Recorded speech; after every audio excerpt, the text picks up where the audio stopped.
listening to the Parts Pros podcast, the only podcast made specifically for automotive parts professionals. We're here to dive into the latest industry trends, expert strategies, and real-world solutions to drive success and boost your parts department bottom line.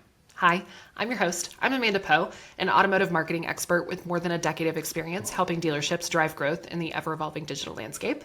I've got Emily here again today. Emily is a parts and e-commerce guru with more than 5 years of hands-on experience working with both OEM and aftermarket parts industry leaders. Emily, welcome. Hi, Amanda. Thanks for having me back. We have a super hot topic today that I think a lot of people want to hear about, so I'm excited. We do. Our other guest today, Andreas Ronneseth, is the co-founder and CSO of Revolution Parts. He started his journey into technology at PayPal before co-founding Revolution Parts over 12 years, almost 13 years ago. He hails from Norway and now lives in the Phoenix area for more than 26 years now. A little bit of a weather difference there between the two. He loves learning about people and technology and how technology affects and enhances people's daily lives, which brings us to today's topic. As Emily said, a very hot topic in the industry today. We're going to be talking about AI, how AI is transforming the automotive industry and how it's affecting all of our jobs every single day. Andreas, welcome. Thank you. Really happy you guys are having me and looking forward to the conversation. Absolutely. You want to share with us, anything about yourself or your background or what it is that makes you passionate about AI? Yeah, sure. You mentioned I'm from Arizona, Phoenix, Arizona. So I've been here 26 years. It feels like half of the Midwest have moved here within the last 4 or 5 years. So I've practically been in Arizona forever. Most people are from somewhere else. But I think, we've grown our business in Arizona and, we have revolutionaries in our company all across the US. But I'm really passionate about, building our business with our partners, with the automotive industry, and really, building it with people, first of all. That's how we grow our business is by growing other people's business. So it's a great time. I'm very positive about our industry and where we're going. And, particularly around this topic, I think, there's a lot of different angles and things to talk about. So let's get into it. Cool. Yeah, like you said, let's jump in. So how do you see AI reshaping the way dealerships do all of their daily tasks? So how will their approach to reporting, inventory management, analytics, operations, even new year planning change? And what are the key benefits dealers can see or expect in each of these areas? Oh gosh, Emily, that's pretty much everything. But I think when we think about AI and it's in the news constantly and it can change a lot of things, but I think first and foremost we need to approach it from an organization and business objective and people angle. So I think between those three, as individuals, we might have different fears and different levels of comfort with AI. Like how, is it going to replace me in my job or is it going to just make my job a lot more easier? And I love it. I'm already testing it in my personal life and even in business, right? So as an organization, like whether it's going to affect your inventory or not, I think if you start first and think about your team and your business goals and say, where can we have it help us, and I think where it can help us is innovation in terms of guest or customer experience, right? And I also see in our own business and in industry overall, is a lot of routine tasks can often be automated with AI. So when you think about your team and what you do on a day in and day basis, like what gets more value for your guests or customers, and what is this routine work that really kind of get in the way of serving your customers and growing your business.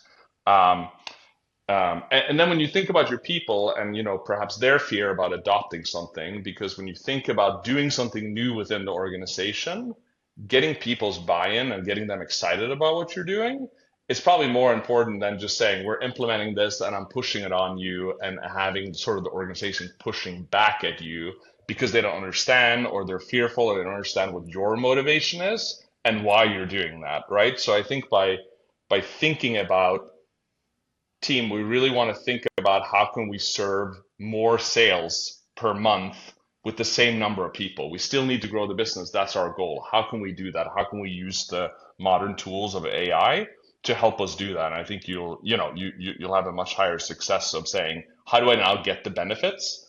Um, but the most key thing is probably to get started and say, what's the small thing I can do today to sort of get it forward? Because it's overwhelming. There's so many things. Just start with one thing, right? And talk about your team and think about one thing you want to do.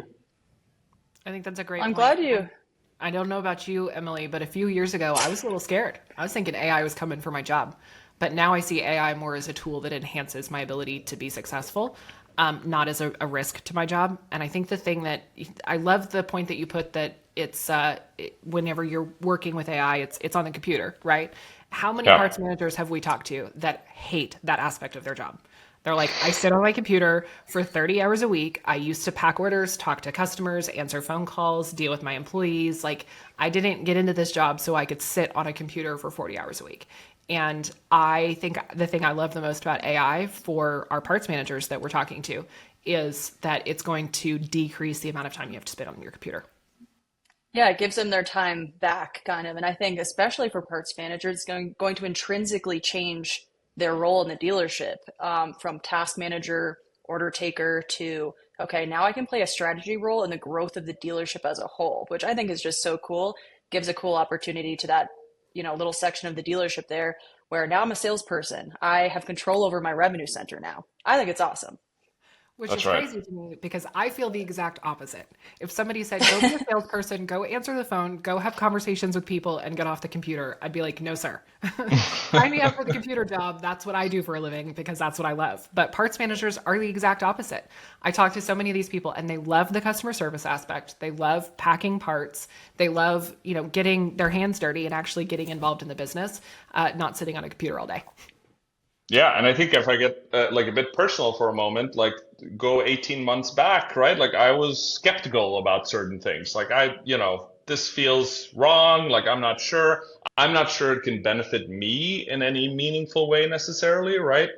But I think what sort of opened my eyes was just to try smaller things, right? Like let's say that you send an email to your team every, month with, hey, here's our results. We did great. We did, blah, have AI help you write that email each month, right? So you don't have to sit there for 20 minutes sort of working on each word. AI will just help you kind of, and then send that out. And you're like, okay, well, that worked. That was great. I got 10 minutes back here, right? Like you don't have to be so ambitious in the beginning, depending on where you are with the journey. And then as you get into it, you're like, you can find other areas, but you can convince yourself that it's good for you, it's good for the team, and it's good for the company. So I talked to a parts manager a few months ago who was using AI to plan his employee schedules, which I thought was really cool. He did an export into Excel of every employee in his system and the hours that they'd worked for the last couple of months. And he said, schedule so and so this many hours, so and so this many hours, so and so this many hours, and here's the days that we're open. And it spit out an employee schedule based on the number of orders that they get on average per day of the week, the number of hours that those employees were working on average per week, and then seasonality. It took all of that into account and spit out a schedule for him. And he said, I just went from having to spend 10 or 15 hours a month scheduling my employees to making AI do it every time. And so there's a lot of opportunities, not just in e-commerce, but also in just your day-to-day life that can make things easier if you use AI tools correctly. That's right. Okay, so let's talk about 2026 because we're all in prepping and planning for 2026. I think a lot of dealerships will prep and plan for 2026 going into Q1 of the new year. So let's talk about for all those people that are prepping and planning for 2026. What does the day-to-day life of a dealership team member look like with AI integrated fully into their tools and systems? Yeah, and I think that you can probably start with just looking at the systems you're already using, right? Parts departments are full of different software systems that, may or may not talk to each other, right? But I'm sure a lot of those systems are starting to integrate some level of AI, right? So outside of you sort of trying to become a, technology software experts, right? Like what tools do you already have that have some level of AI? Is something you're willing to try out within those existing tools, right? So I think that's a great place to just, when you think about 2026, right? what can I do in the first part of the year, experiment with some of the existing tools, and maybe even talk to the vendors. What are you guys doing to make our life easier this year, right? Like, how are you helping? Because you're busy running the parts department or selling a lot of parts on, online or with your local wholesale customers. So, it's not your job to necessarily, come up with all of this. So leverage all the partners and vendors that you already have, to just kind of find some areas to get started. Because I think one of the things that we all have to think about, and I think one of the primary fears is, AI is going to replace, AI is going to take my job. I would probably turn that around a little bit, right? When you talk to yourself or other people on your team, right? You as the leader and other people on your team, that AI is not going to replace our jobs, but the problem is people using AI is going to replace our jobs. So whether that's the competition across the street, like there are going to be other people and businesses that out innovate and outdrive you. So you have to think about that because that's going to be the level of expectation. And even for an individual, if we all move jobs at some point. If you go to your next interview, fast forward 2 or 3 years, I can guarantee you AI is going to come up with that interview. And if your answer is, I have no idea how to use AI, it's going to be a tough job market for you, right? So I think both as an organization, you should embrace as a business that it's good for the business and employees to experiment and figure out what works for us and what is frankly just not working and throw it out, right? Like it's not all going to work. So that's how I would think about 2026. But of course, it depends on how some organizations and businesses are further ahead, right? So they might have a different view. We're now going to start connecting more systems together to do more things end to end. Okay, but that depends on where you are in that journey. And I would say most folks are probably really early in the journey. And so I would suggest sort of starting there, right? Just to get started on one smaller thing and then build on that momentum. Great advice. I was also afraid at one point that AI was going to take my job, and then I saw what Hmm. AI did, and I realized AI is only going to make my job easier, but it definitely is not replacing people anytime soon. We had funny It's story. not. We had AI make some images earlier this week, and we wanted the Revolution Parts logo on the images. And let me tell you, that logo was not correct one single time. And we gave it the logo. We gave it the exact logo to put on the images, and it did not get the images right. So AI is not replacing us. It is just enhancing us. And I know that I use it a lot, but the more I use it, the more I realize that there are things that I am doing myself that I should not be trying to do from scratch because it makes it so much easier. And that example you used of writing an email, I use AI to write so many emails. I will write an email and then I put it in AI and I say, make this more professional. And it spits out something so much better than what I originally came up with. Yep. Don't tell the people at the company that. I might get in I, trouble. I, I listen, Amanda, right? Like it's like, sometimes I feel like AI is a 5-year-old, right? I mean, you can ask a 5-year-old, give it a crayon and say, please draw the Revolution Parts logo, and you're going to get a 5-year-old result. And I think, depending on the task, you have to think of AI that way. You have to give it very specific instructions, but then it can do routine tasks really, really well once you fine tune that, right? But Yeah. but you can't expect a 5-year-old to do all of your inventory planning day one. Like it's not going to be a good result because it just doesn't have enough context and like the instructions from you have to be specific to the task so that it does it the way you want it to do it. Totally. And I think one barrier to entry, especially in the dealership for using AI in day to day, is like, where do I start? How do I know what AI can actually help me with? And the beauty of large language models is they can help you decide what they can help you with. So, come up with what are your pain points? What are the things that make each of your days longer than they need to be or more difficult than they need to be? You can actually work with AI to determine how it can make those pain points easier to overcome, cut that 3 hour long task down to a 30-minute task. It's pretty cool once you dig into it.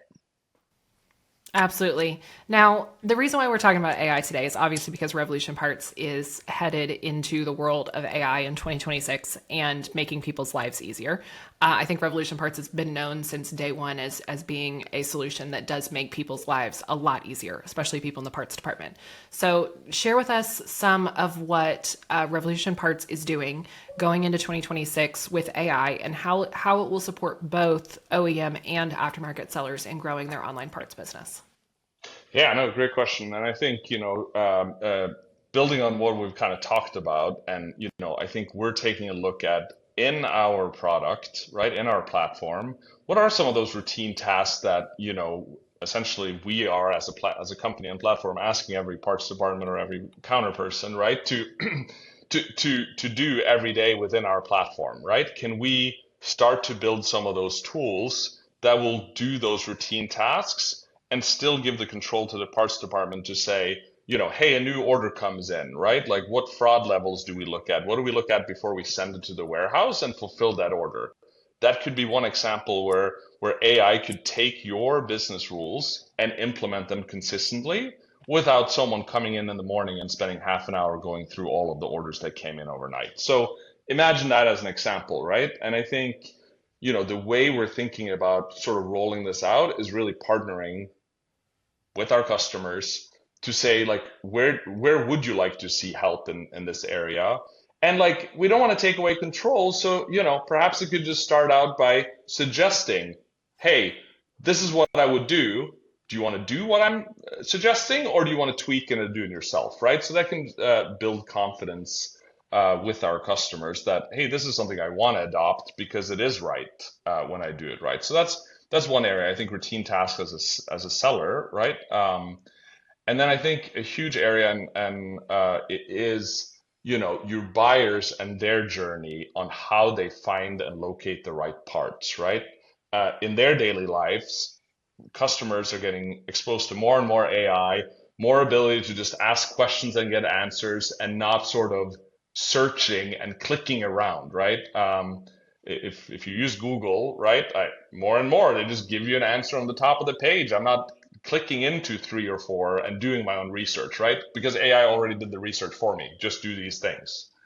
So that's an example, and I think that is what auto parts buyers increasingly will expect in their journey as well, right? Like they don't want to be clicking around and doing their own research, right? I want to use AI to do my research, and I think we're looking at how we can power that for buyers going into 2026 and beyond. I think also taking out the human element is really good for the buyer because oftentimes the people that are buying parts online are not they're not your well experienced, well oiled, should I say, mechanics. And so Mhm. there's somebody they're looking for a part that they may not necessarily know what that part is called. They may not know they probably don't know a part number. They probably don't know all the information that they need to search for that part. But being able to upload a picture of a part and have a website tell you what that part is Yep. it's a huge advantage for your average DIYer. And then on the dealership side, it's also a huge benefit for the dealership because there's automatic things that happen within the Revolution Part system that you used to have to do manually. And I think the barriers that we see most people give for why they're not doing e-commerce are mainly they don't have the time, which we hear that from pretty much everyone. I don't want to get into Yep. e-commerce because I don't have enough time to do it. I don't have enough personnel. I'm a one-man show. We hear that all the time from parts managers, and they say I don't want to add additional work, but at the same time of wanting to add additional work, they're not adding the additional revenue stream. And so by adding in those AI tools, you're able to do more in less time and make more money in the process. 100%. I call it the effort score, right? Like we need to lower the effort score of running online and running a parts department overall, not just with Revolution Parts, but with any other tools, right? The effort needs to go down, right? Because the expectation over time is that we just, like you said, Amanda, more revenue, less effort. That's the ideal, right? And so, but that has to, I think become incrementally the reality, right? Like we can't fix it all in one, but I think that's our approach is start providing those tools so the effort score will ultimately go down. I love the way you put that effort score. Emily, remember that one for later. Yes. All right, last question. As AI becomes more common in the automotive space, how should dealerships and dealership leadership think about adopting it? What's the mindset or, first steps that would get them started into adopting more AI in their dealership?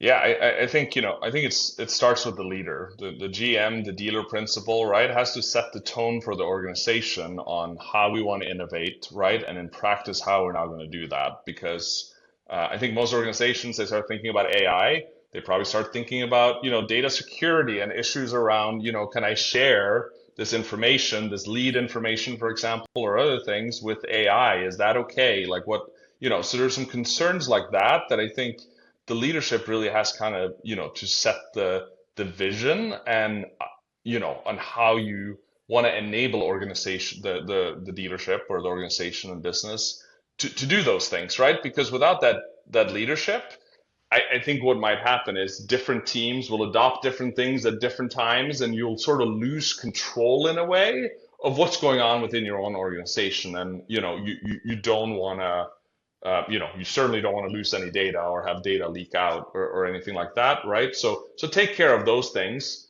But then I think talk to the organization. This is what I expect. This is how, I need you to do one initiative in Q1 on how you're going to use AI and show me the results and see how that's going, right?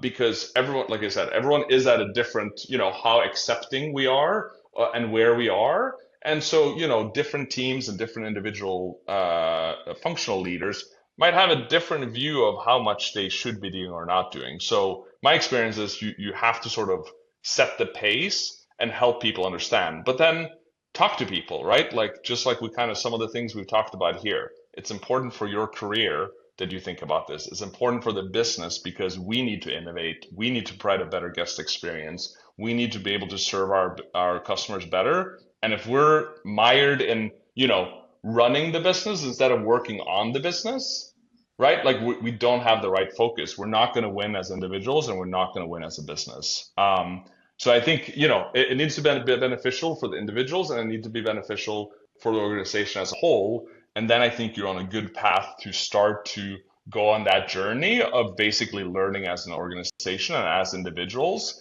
And I've seen again and again, individuals are very, very skeptical, like employees that are like, I don't think this stuff is going to work, right? Like it's not for me. And they try like one thing or two things, and then they're like, "Oh my God, this is amazing! I can't believe I right." Like completely 180. And you want other leaders and other individuals in the organization to start to build that buzz effectively. But again, do it from the position of leadership and vision and the guardrails that you put for the organization. And I think you'll have a very exciting 2026 and beyond. And I'm super positive and optimistic that the positive sides of AI, it's going to be really good for the industry and really good for businesses and individuals in it. I'm excited too. And what you said right there is also is exactly spot on. You do it once or twice and suddenly you're hooked. The Yeah. first time you don't spend 20 minutes writing an email, or the first time that you don't Yes. have to sort through the data on a spreadsheet or print out 43 packing and shipping orders manually. The first time that you try one of those things, you're going to be hooked because it just makes your life so much easier. All right, guys, that is it for this episode of the Parts Pros. Thank you for tuning in. For more information on the Parts Pros podcast and our official e-commerce sponsor, and all the things that Revolution Parts has going on in 2026 with AI and new technology development, visit partsprospodcast.com. Be sure to subscribe on Spotify, Apple, Amazon, YouTube, or again on our website, partsprospodcast.com. And don't miss our next episode. Thanks, and we'll see you guys next time.